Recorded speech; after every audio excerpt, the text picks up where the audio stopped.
National Weather Service in Denver, Colorado has issued a severe thunderstorm warning for southeastern Park County until 9:00 p.m.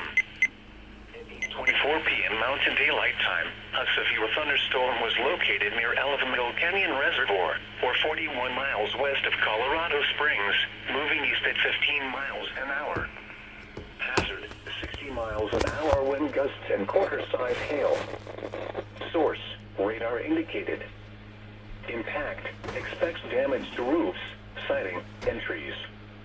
Hail damage to vehicles is expected.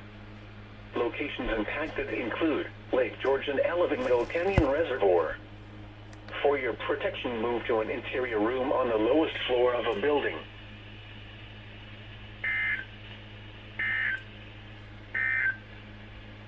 A severe thunderstorm warning remains in effect until 8:30 p.m. for southwestern Weld County, at 8:08 p.m. Mountain Daylight Time,